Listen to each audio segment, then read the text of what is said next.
오늘은 보이지 않는 힘에 대한 이야기를 해볼까 합니다. 단순한 미신을 얘기하는 것이 아닙니다. 세상에는 오늘 버는 사람들이 있습니다. 오늘 번다는 것은 무슨 말일까요? 선천운의 영향력은 겨우 1%라고 하죠. 상위 1%의 사람들은 인생을 뒤집는 후천운이 얼마나 중요한지 알고 있습니다. 운수가 풀리면 돈맥과 인맥이 자연히 따라온다는 것을 몸소 배운 사람들이기 때문입니다. 인생은 보이지 않는 힘에 따라 움직이며 순환에 따라 모이기도 하고 흩어지기도 하며 커지기도 하고 작아지기도 합니다. 지금 운을 받고 있는 사람이라면 이 운의 순환이 계속 강해질 수 있도록 해야 하고, 운을 받고 있지 않다면 운이 찾아오도록 준비해야 합니다. 우리는 어떻게 운을 관리할 수 있을까요? 오늘 소개해 드릴 책은 상위 1%가 찾는 최고의 사주명리학자 이정재 교수가 쓴 운을 벌어야 돈이 벌린다입니다. 뒤늦게 재물복이 찾아오는 사람. 사주만으로는 아무것도 알 수 없으며 그 무엇도 만들어지지 않는다. 그렇다면 우리는 운명의 어떤 부분을 공부해야 할까? 바로 후천운이다. 후천운 중에서도 가장 중요한 것은 자신의 마음가짐이고, 이 마음가짐을 어떻게 만드느냐에 따라 삶은 분명 달라질 것이다. 인생을 살아가면서 가장 중요한 시기는 과연 언제일까? 물론 이는 사람마다 다를 것이다. 만약 당신에게 초년기에서 청년기까지 운과 중년기에서 노년기까지 운 중 하나를 선택하라고 한다면 무엇을 선택하겠는가? 당연히 평생 유복하고 행복하게 살고 싶겠지만 반드시 하나를 선택해야 한다면 나는 행복하고 부유한 인생 후반기의 삶을 선택할 것이다. 인생 초반기의 유복함과 행복은 부모로부터 만들어진 것이지만 후반기의 유복함과 행복은 스스로 만들어낸 것이기에 그 가치가 더욱 크기 때문이다. 물론 실제로도 30대나 40대, 심지어 70대에도 운이 트이는 사람이 있다. 말년에 운수가 좋아져서 무엇에 쓰겠냐고 하지 말자. 이제는 100세 시대 아닌가. 만약 지금 인생이 힘들더라도 앞으로 나아진다는 확신만 있다면 그 누구라도 버틸 수 있을 것이다. 따라서 인생 후반부를 유복하고 행복하게 보내고 싶다면 실제로 그렇게 사는 사람이 어떤 특징을 가졌는지 알아보고 이를 따라 해야 한다. 사주학에서는 운이라는 것은 어떤 사람에게도 사는 내내 머물러 있는 경우가 없다라고 말한다. 비록 초년에는 운을 받지 못한 사람이라도 이를 극복하면 중년 이후에 운을 받을 수 있으며, 중년에는 운을 받지 못한 사람이라도 신심을 가지고 꾸준히 기다리면 반드시 노년 이후에는 운을 받을 수 있다. 즉, 사람은 누구나 일생에 한 번은 운을 받을 수가 있다는 말이다. 다만 신심의 깊이에 따라서 운을 받는 양이 달라질 뿐이다. 분명 세상의 모든 것은 순환하고 변화하며 또 이것이 반복되고 서서히 커지기도 하고 오히려 작아지기도 한다. 운도 그러하다. 지금 운을 받고 있는 사람이라면 운의 순환이 계속 강해질 수 있도록 늘 준비하고 노력해야 한다. 비록 지금 운을 받지 못해서 힘들고 어려운 삶을 살아가고 있더라도 꾸준히 노력하고 정진해야 한다.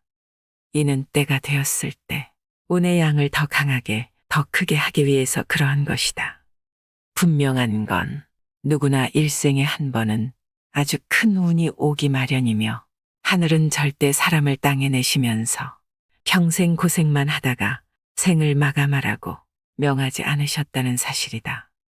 그렇다면 사주학은 운의 크기를 결정하는 조건을 어떻게 정의하고 있을까? 또 신심이 크고 깊다는 것은 과연 무슨 말일까? 운을 결정하는 첫 번째 조건은 정언과 정동이다.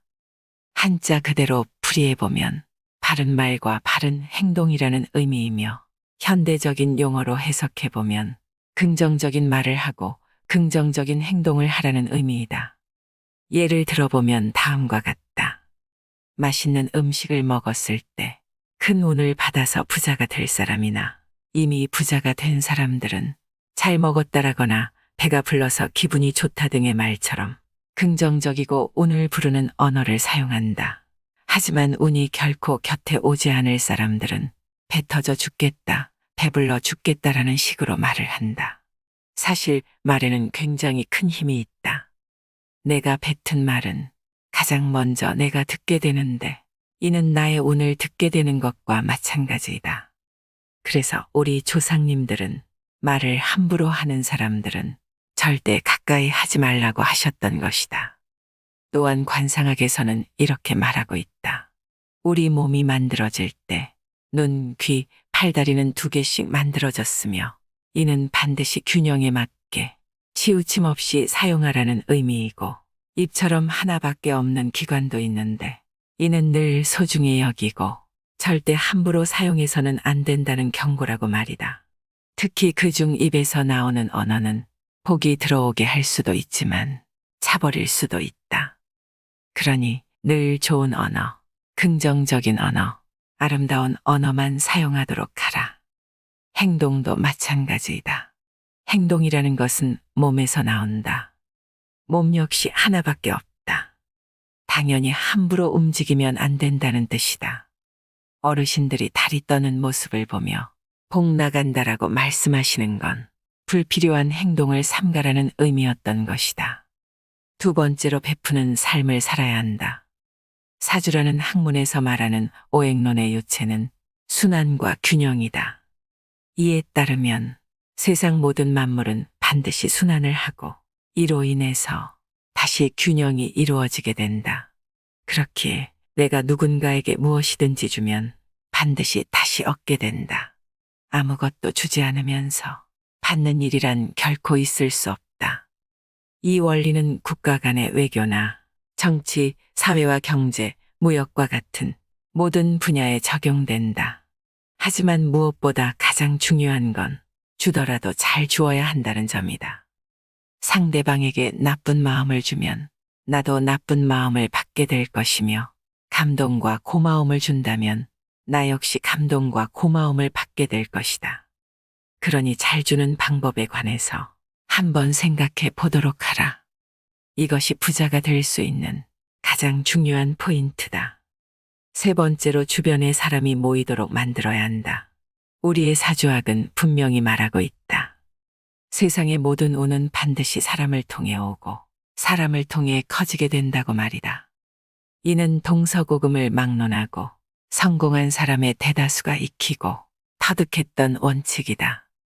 그래서 큰 부를 얻은 사람들은 한결같이 인맥을 중요시한다. 그들은 필요한 사람을 자기 곁에 두기 위해 어떠한 손실도 기꺼이 감수한다. 이는 한 사람 한 사람은 다 자신만의 운을 가지고 있으며 사람이 내 주변에 모인다는 건 나에게 수많은 운이 모인다는 뜻이라는 것을 잘 알기 때문이다. 백지장도 맞들면 낫다. 주변에 사람이 많을수록 모여드는 운의 기운도 더욱 강해질 것이고 모이는 사람이 적을수록 운의 기운도 약해질 수밖에 없다. 그렇다면 어떻게 사람들을 모이게 할 것인가? 이건 바로 자신의 능력에 달렸다. 늘 주변 사람을 즐겁게 모이도록 하든지 주변 사람을 편안하게 해주어서 모이도록 하든지 어떻게든 모여들도록 하라. 그렇게 한다면 한 명 한 명이 모여서 성체가 만들어질 것이고 이 성체의 크기만큼 나에게 막대한 운이 쏟아져 들어올 것이다. 4번째로 그릇을 키워야 한다. 사주학에는 대인과 소인배에 관한 이야기가 참 많다. 대인은 대세를 만들어 나가고 소인배는 대세를 질투한다고 이야기하며 대인은 앞선 자들을 인정하고 배우려 노력하지만 소인배는 앞선 자들을 시기하고 질투한다고 이야기한다. 또한 우리 조상님들은 삼인행이면 필요하사라는 말씀도 하셨다. 이는 어디서나 누구에게나 반드시 배우려고 하는 자세를 가져야 한다는 의미이며 비단 사람뿐 아니라 내가 행한 모든 일에서 교훈을 얻으려고 한다는 의미이다. 또한 지나간 실패 하나하나에서도 교훈을 얻고 배움을 얻어서 다시는 이런 실수를 하지 말아야 한다는 경계이기도 하고 앞선 사람의 삶에서 그들의 행동과 습관들을 배우려고 해야 된다는 의미이기도 하다. 사람은 누구나 다 실패하고 시련과 시행착오를 겪기 마련이다. 하지만 어떤 사람은 교훈과 배움을 얻어서 실패를 반복하지 않으려고 노력하는 반면 또 어떤 사람은 절대 자기 잘못을 인정하지 않다가 거듭된 실패를 반복하고 만다. 텔레비전에 나오는 수능 만점자나 고시 합격자가 하는 인터뷰를 들어보면 오답노트에 대해 이야기하는 경우가 많다. 오답노트는 실패를 반복하지 않으려고 노력하는 수단이다. 한 번 틀린 문제를 다시 틀리지 않으려고 노력하는 게 바로 이게 공부를 잘하는 학생과 못하는 학생의 결정적인 차이인 것이다. 이것은 우리 사회 모든 곳에서 적용되는 원리이다. 이것을 단지 사주학에서는 대인과 소인배로 구분해서 말하고 있을 뿐이다. 혹 지금까지의 인생 행로에서 실패와 어려움이 많았는가?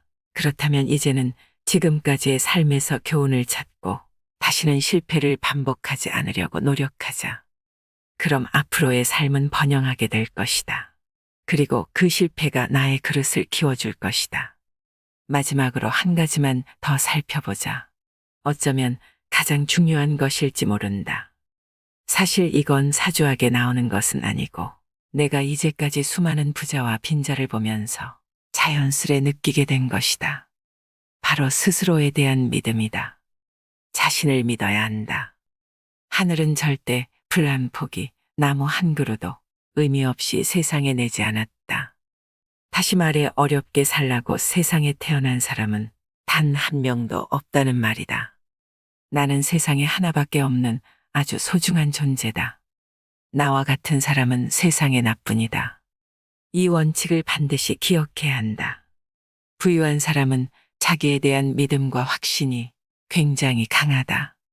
그런데 가난한 사람들은 절대 자신을 믿지 않는다.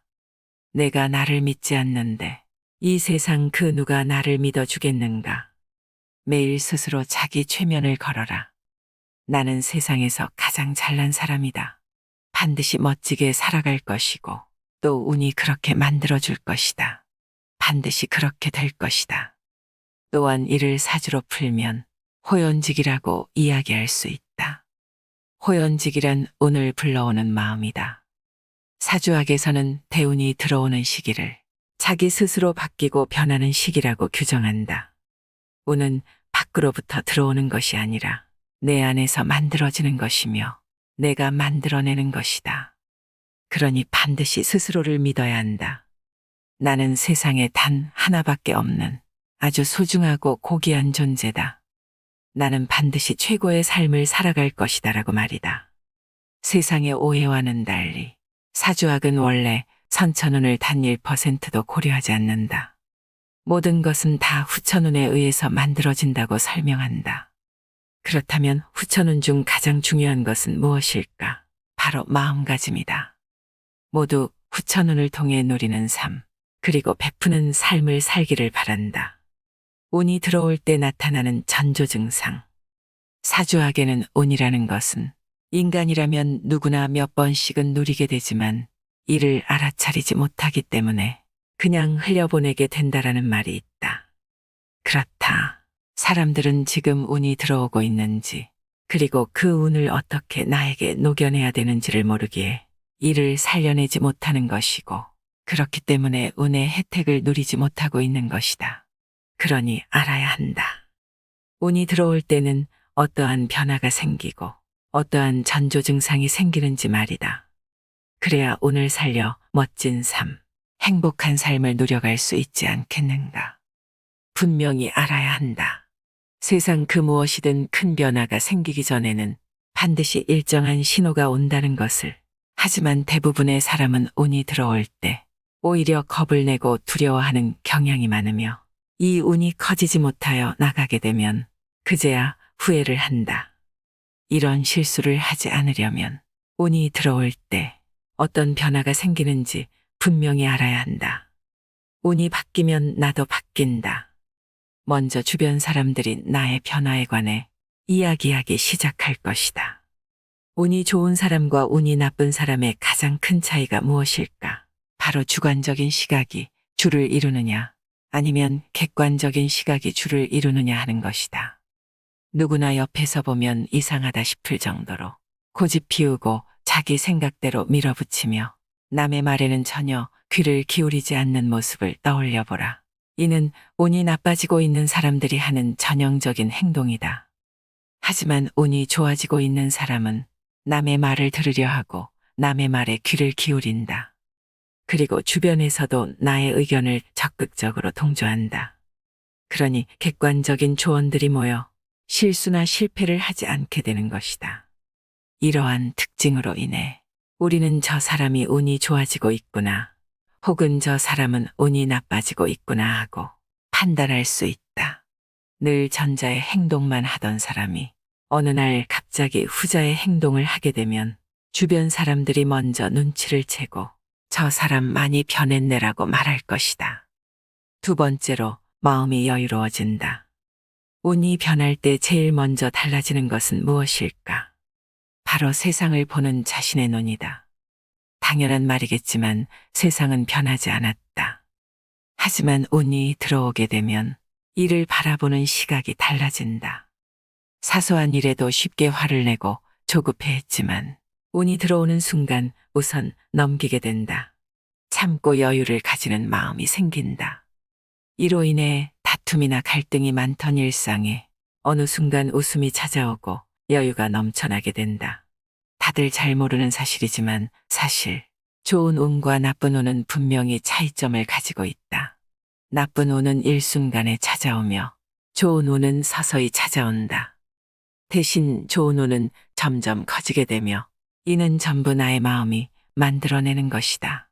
자신도 느끼지 못하는 사이 운이 변할 때는 마음이 여유로워지고 반대로 조급하던 일이 사라진다. 운이 바뀌면 시선이 바뀐다. 세 번째로, 주변 사람들의 대우가 달라진다. 운이 좋을 때는 모든 것이 선순환하지만 나쁠 때는 모든 것이 악순환한다. 운이 나빠질 때는 사소한 일도 참지 못해서 화를 내고 다툼이 생긴다. 이로 인해 주변 사람들은 나를 피하게 되고 나를 점점 더 급하게 만든다. 하지만 운이 좋아질 때는 마음의 여유가 생겨 사소한 문제나 남의 실수들을 대수롭지 않게 여긴다. 이를 여유롭게 웃어넘기는 모습을 보며 주변 사람들이 다가오게 된다. 그리고 이것으로 인해 나는 더욱 여유로워지기 마련이다. 이러한 선순환이 점점 커지면서 주변 사람들은 당신을 좋은 사람, 같이 있으면 늘 편안한 사람으로 여기고 자연스럽게 주변에 사람들이 모여든다. 지금 주변을 한번 둘러보라. 만약 주변 사람들이 당신을 피하고 있다면 지금 당신의 운은 나빠지고 있는 것이다. 물론 주변 사람들이 당신을 만나고 싶어 하고 당신과의 만남에서 편안함을 느낀다고 말한다면 지금 당신의 운은 좋아지고 있는 것이다. 이러한 생활로 인해 당신은 대우받는 삶을 살아가게 되는 것이다. 네 번째로, 새로운 인연들이 계속해서 생겨난다. 사실 사람은 거의 비슷하며 또 모두 선하다. 하지만 이는 그 사람이 처한 상황이 주변 사람들을 속이고 있는 것이다. 우리는 한 번씩 이런 말을 한다. 돈이 사람을 속이는 것이지 절대 사람이 사람을 속이는 것이 아니라고 말이다. 맞다. 자신이 처한 상황이 힘들고 어렵다 보니 주변 사람들에게 믿음을 주는 행동을 하지 못하는 것이고 또한 이것이 점점 더 어려운 자신을 만들어가게 되는 것이다. 이와 반대로 상황이 점점 좋아지는 사람은 서서히 남에게 베푸는 삶을 살게 되고 과거에 자신에게 은혜를 베풀었던 사람이 있다면 보답도 하게 되는 것이다. 그렇게 과거에 끊어졌던 인연들이 이어지고 이를 통해 스스로 행복을 느껴 더 베풀게 된다. 이런 식으로 더 행복해지는 선순환이 생겨난다. 그렇기 때문에 운이 좋아지는 사람들 곁에는 사람들이 많다. 또한 이 사람들과 함께 늘 웃음과 편안함이 넘쳐난다. 하지만 운이 나빠지는 사람은 사람을 피할 수밖에 없게 되고 주변 사람들은 사라지게 된다. 다섯 번째로, 그동안 힘들었던 일들이 쉽게 풀려나가는 것을 경험하게 된다. 우리 조상님들은 백지장도 맞들면 낫다고 하셨다. 이는 분명 협동의 힘을 알려주기 위해서 하신 말씀이다. 어떠한 일이라도 여러 사람이 힘을 합치면 더 쉽게 해결할 수 있다. 하지만 운이 나빠지는 사람들은 주변에 사람이 없기에 아주 단순한 일도 계속 어려워지는 것이다. 이와 반대로 운이 좋아지는 사람들은 주변에 사람이 많다 보니 어렵게만 느껴지던 일들도 아주 쉽게 해결되곤 한다. 이러한 선순환이 점점 커지다 보면 처음에는 불가능한 일이라고 여겼던 일들도 나중에는 아주 쉽게 해결되는 것이다. 이렇게 오는 선순환과 악순환을 반복하며 점점 커져간다. 또한 운은 일정한 사이클을 가지고 우리 주변을 흘러다니고 있다. 하지만 운이 우리에게 들어왔을 때 들어온 줄 몰라서 놓치게 된다면 얼마나 아깝겠는가. 사주학은 유비무환, 즉 모든 것을 항상 준비하고 대비하자는 학문이다. 어려움이 오기 전에 미리 준비하고 대비해서 이 어려움을 최소화하도록 하자. 마음가짐의 중요성을 심리학보다 먼저 증명한 사주학. 예부터 우리 조상님들은 복은 말에서 오며 말을 함부로 하는 사람은 절대 곁에 두어서는 안 된다고 말씀하셨다. 말은 사람의 마음에서 나오는 것이기에 마음이 바르지 않다면 바른 말이 나올 수 없고 마음이 바르다면 그 사람의 말은 그러지 않을 것이라 그렇게 말씀하셨던 것이다. 또한 운이나 복은 스스로 만들어내는 것이며 자신의 마음에서 이루어지니 말이 바르다면 좋은 운을 얻을 것이라는 의미로 만들어진 말이기도 하다. 그렇기에 복을 불러오는 말, 복을 걷어차는 말이 따로 있는 것이다. 살아가다 보면 우리는 아무 생각 없이 타인에게 부정적인 말을 하곤 한다. 하지만 꼭 알아야 하는 게 있는데 자신이 한 말은 자신이 제일 먼저 듣게 된다는 사실이다. 간혹 계명을 한 분들 중 어떻게 해야 계명의 효과가 가장 크냐고 물어보시는 분들이 있다. 그럼 나는 많이 불릴 수 있는 이름이어야 좋다고 대답해 드리곤 한다. 소리를 들을 때 효과가 나타나는 것이다. 아마 다들 아침 출근길에 상스러운 소리를 듣고 하루 종일 기분이 안 좋았던 경험이나 반대로 기분 좋은 소리를 듣고 하루 종일 기분이 좋았던 경험이 있을 것이다. 이렇듯 말이라는 것은 우리의 하루를 아주 기분 나쁘게 만들기도 하고 아주 기분 좋게 만들기도 한다. 현대의 모든 심리학자와 철학자는 공통적으로 인간이 생각과 말, 행동에 의해 만들어진다고 말한다. 여기서 명심해야 할 것은 우리의 말이 타인에게 힘을 주기도 하고 고통을 주기도 하지만 자신에게는 복을 얻게도 하고 잃게도 한다는 점이다. 복을 걷어차는 말, 끌어안는 말. 첫 번째, 긍정적인 말과 부정적인 말이 말하는 대로 이루어진다는 말을 들어본 적이 있을 것이다. 긍정적인 말을 하는 사람은 자존감이 강하고 자신에 대한 믿음이 굉장히 강한 사람이다. 하지만 부정적인 말을 하는 사람은 자존감이 약하고 자신에 대한 믿음이 없는 사람이다. 그래서 같은 실수를 해도 내가 그렇지 뭐, 내가 하는 일이 다 이렇지 뭐 하고 체념하는 사람이 있는 반면 뭐가 틀렸는지 생각하고 다음에는 이런 실수를 절대 하지 말아야지 하고 반성하고 기록하는 사람이 있다.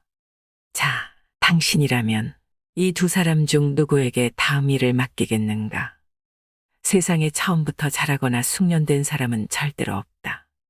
누구든 초보자 시절에는 실수도 하고 실패도 하며 이러한 과정들을 거쳐 숙련된 전문가가 되어간다. 실수와 실패는 누구나 하기 마련이다. 그렇기에 내가 하는 일이 다 그렇지 뭐, 넌 절대 안 돼, 그것도 못해 등의 말들은 절대 남에게 해서는 안 된다. 이 말을 듣는 사람은 절대 당신을 우호적으로 생각하지 않을 것이고 나중에 결정적인 일이 생겼을 때 절대 당신의 편을 들어주지 않을 것이다. 그래서 사주학에서는 복과 운은 항상 사람을 타고 들어온다고 말하는 것이다. 이러한 부정적인 사람 옆에는 사람이 많이 없을 것이고 누구도 힘들 때 자신의 편을 들어주지 않을 것이다. 이는 이 사람에게 인복이 없다는 의미이기도 하며 절대 복 있는 삶을 살 수 없다는 의미이기도 하다. 두 번째, 칭찬의 말과 비난의 말이다. 칭찬은 고래도 춤추게 한다는 말이 있다. 이 칭찬의 말에는 묘한 마력이 있다. 상대에게 한다면 큰 힘을 내도록 만들어주게 되고 자신에게 한다면 자신에 대한 자존감을 높여주는 효과가 있다. 하지만 비난의 말을 상대에게 한다면 싸움과 논쟁이 되는 빌미가 되고 자신에게 한다면 자신을 비굴하고 초라하게 만들어버린다. 그러니 배우자에게는 이렇게 말을 하라. 당신에게 맡겨두면 뭐든 잘해서 걱정이 안 되라는 식으로 말이다. 그리고 동료에게는 이렇게 말을 하라. 에이, 다음에 잘하면 되지. 사람은 누구나 실수를 해 라는 식으로 말이다. 분명히 모든 칭찬과 격려는 자신에게 긍정적으로 돌아올 것이다. 하지만 무슨 일을 그렇게 못해? 하여간 잘하는 게 하나도 없어라고 말한다면 어떻게 될까? 아마 바로 싸움이 시작될 것이다. 이 말로 인해서 당신이 한 모든 실수가 나오기 시작할 것이고 서로 누가 잘났니 하면서 다투게 될 것이다. 당신은 어떤 것을 선택하겠는가? 늘 주변 사람들에게 이렇게 말을 하는 사람이 되어보라. 역시 자네가 한 일이니까 확실해. 역시 최고야. 믿고 맡기길 정말 잘했다. 아마 이런 소리를 들은 사람은 앞으로는 무슨 일이 있어도 만사 제쳐두고 도와주러 올 것이다. 그러니 이미 벌어진 일에서는 절대 남을 비난하지 말아야 한다. 물론 스스로에게도 마찬가지이다. 세 번째, 자신감의 말과 비하하는 말이다. 이는 앞선 두 번째의 경우를 자신에게 하는 것이라고 생각하면 된다. 자존감은 당신을 당당하게 만들고 자책감은 당신을 비굴하게 만든다. 사주학에 따르면 복은 가벼워서 높이 있는 것이며 경쾌해서 맑은 곳으로 향한다는 말이 있다. 복은 늘 당당하고 자신감 있는 사람에게 오게 된다. 이를 심리학에서는 피그말리온 효과와 스티그마 효과라고 해서 구분하고 있는데 항상 자신에게 긍정적인 말을 하고 자신감을 북돋우는 사람과 항상 자신에게 부정적인 말을 하고 자책하고 비하하는 사람의 성취도에는 엄청난 차이가 있다는 현상이다. 위와 비슷하게 우리 동양학에서도 좋은 말에는 난초의 향기가 난다고 했다. 그렇다. 나는 이 세상에 단 하나밖에 없는 유일한 존재인 것이다. 스스로 자신을 아끼고 존중해 주지 않는다면 세상 그 누구도 당신을 존중하지 않는다. 또한 우리 조상님들은 이렇게 자신을 비하하는 사람은 말로도 비참하다고 말씀하셨다. 네 번째, 우리라는 말과 너라는 말이다. 영어로 설명하면 아마 더 쉽게 느껴질 것이다. 영어로는 위와 유다. 위라는 말 안에는 나도 포함되어 있다. 그러니까 어떠한 말이나 비난을 해도 반성의 말이 된다. 하지만 유라는 말 안에는 내가 빠져 있다. 그러니까 웬만한 말을 해도 비난과 질책의 소리가 되어버린다.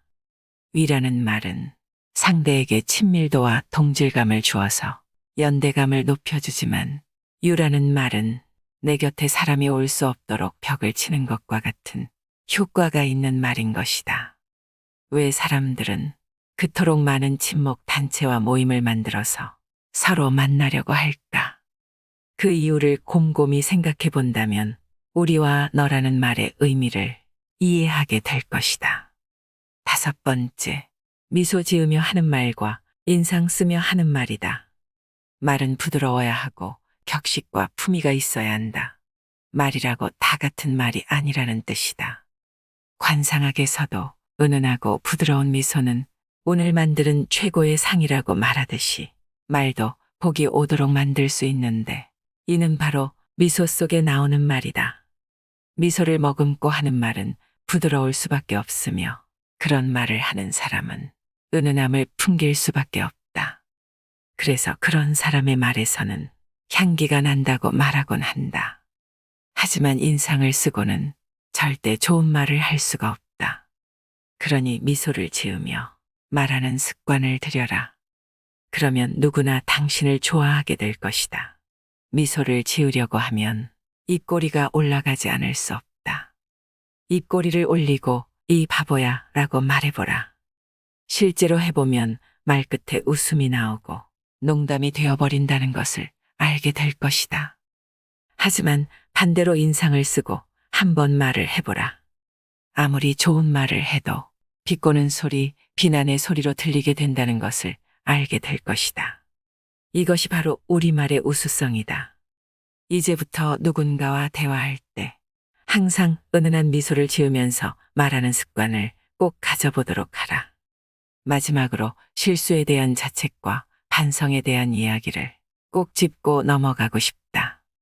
사람들은 누구나 이 부분에서 큰 착각을 하고 하지 말아야 할 자책을 하며 또 자신이 운이 없다는 이야기를 스스로에게 하곤 한다. 오늘 내가 한 일들을 생각해보면 아마 90% 이상은 평범한 일이었거나 잘한 일이라는 것을 떠올릴 수 있다. 하지만 대부분의 사람은 10%도 안 되는 잘못된 일을 비난하고 자책하고 끙끙 앓아가면서 시간을 보낸다. 예컨대 오늘 아침 출근할 때 운전을 잘했기에 사고가 없었을 것이고 또 점심때는 밥을 잘 먹었기 때문에 체하지 않았던 것이고 길을 잘 살피며 다녔기에 다치지 않았던 것이다.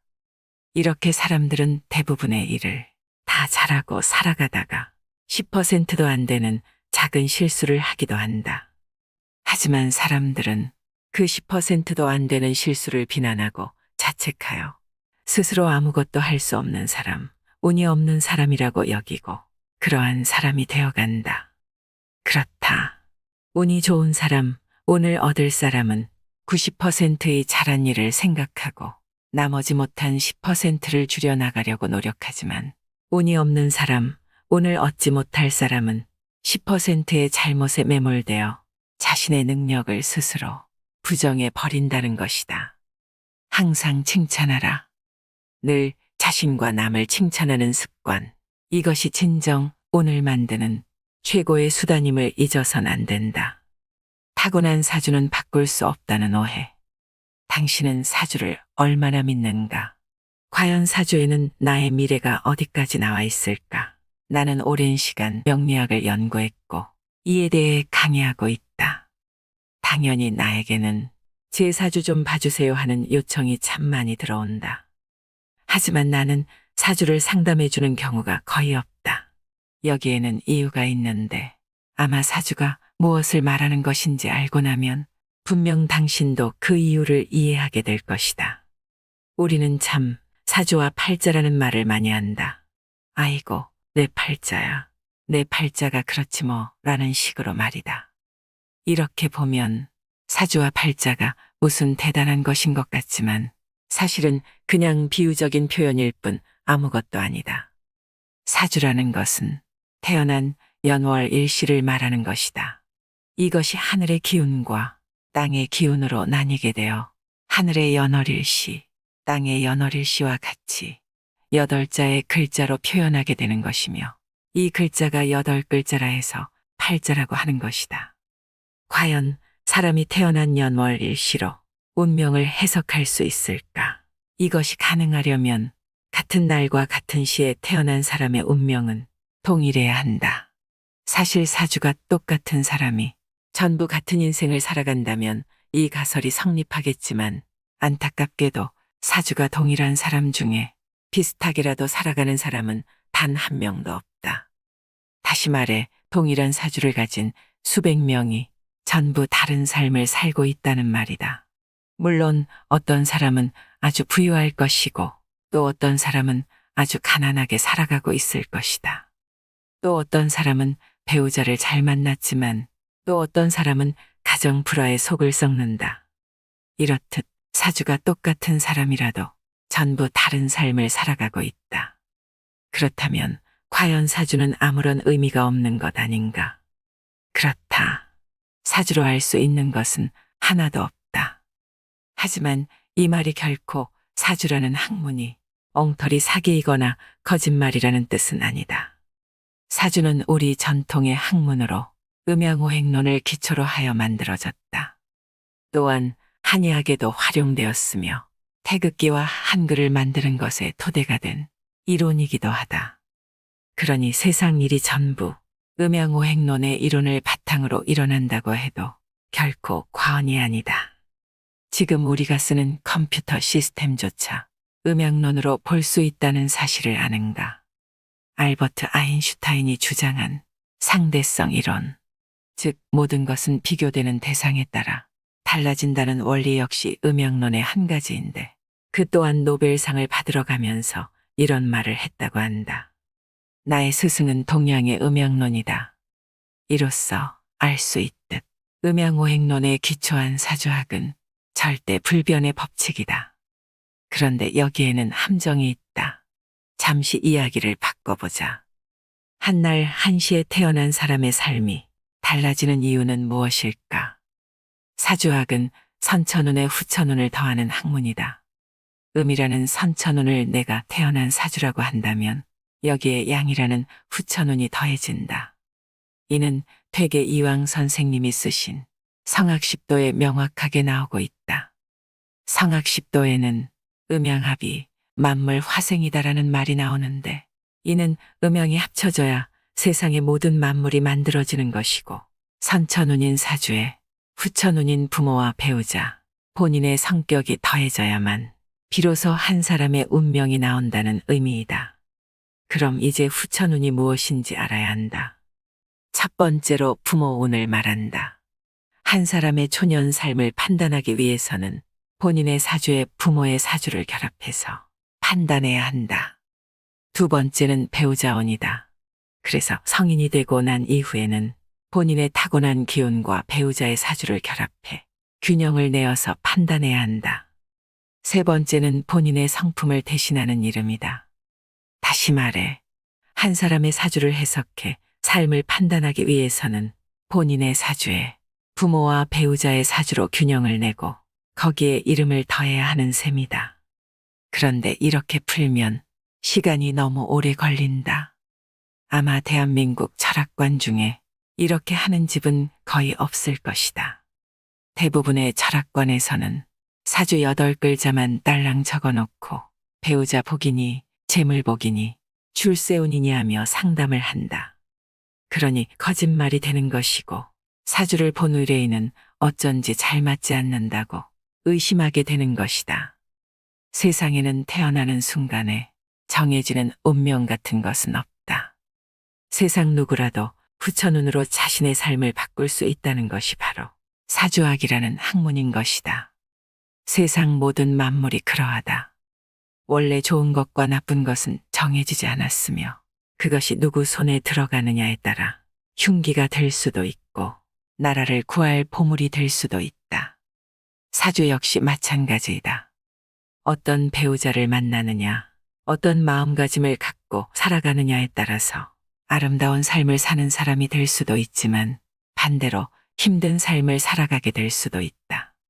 한 예로 20여 년 전 유명한 범죄자 신창원과 똑같은 사주를 가진 사람의 이야기가 신문에 실린 적이 있었다. 그런데 그 사람은 죄를 짓기는커녕 사법시험에 합격을 한 사람이었다고 한다. 이렇듯 당신의 사주는 아무 의미가 없으며 그 자체만으로는 어떠한 가치도 없다. 물론 시간이 남아서 혹은 재미 삼아서 사주를 보는 것은 문제가 되지 않는다. 하지만 유명하다는 일을 찾기 위해 멀리까지 가서 상담하거나 이들의 이야기를 기준으로 하여 자신의 귀한 인생을 결정하는 일은 절대로 없어야 할 것이다. 또한 내가 당신의 삶을 해결해 주겠다고 말하는 자가 있다면 분명히 말할 수 있다. 그 사람은 거짓말쟁이다. 이는 사주를 학문으로 공부했고 지금도 학교에서 가르치고 있으며 대한민국에 나와 있는 거의 모든 사주와 이론을 접해본 입장에서 하는 조언이다. 다시 한번 말하지만 사주는 아무것도 아니다. 사주에 나의 후천운이 더해져야 어떠한 결과가 만들어지는 것이다. 선천운인 사주만으로는 아무 일도 일어나지 않는다. 누구나 나에게 선천운인 사주와 후천운인 부모와 배우자운 성명운의 중요성을 묻는다면 나는 서슴없이 대답할 것이다. 여러분 인생의 선천운인 사주의 영향력은 단 10%도 되지 않는다고. 나머지 90%는 후천운이라고 말이다. 그러니 이제 앞으로는 절대 이 사주의 함정에 빠지지 않기를 바란다. 나쁜 일을 같이 하려는 사람, 약속을 지키지 않는 사람, 남을 속이기 위한 거짓말을 하는 사람, 서열을 만들려는 사람, 매사에 부정적인 사람은 인생을 꼬이게 하는 유형으로 절대로 친하게 지내지 말아야 한다고 합니다. 사람에게 배신당하는 고통은 8톤 트럭을 정면으로 부딪혔을 때와 같은 트라우마를 가지게 한다는 연구 보고서가 있습니다. 좋은 사람을 만나는 것도 중요하고 내가 좋은 사람이 되는 것도 중요합니다. 세상 만사 모든 일이 내 마음속에 있다는 일체의 심조를 가슴에 품고 살면 나의 운명도 내가 원하는 곳으로 흘러갈 수 있지 않을까요? 이상으로 인생의 품격이었습니다.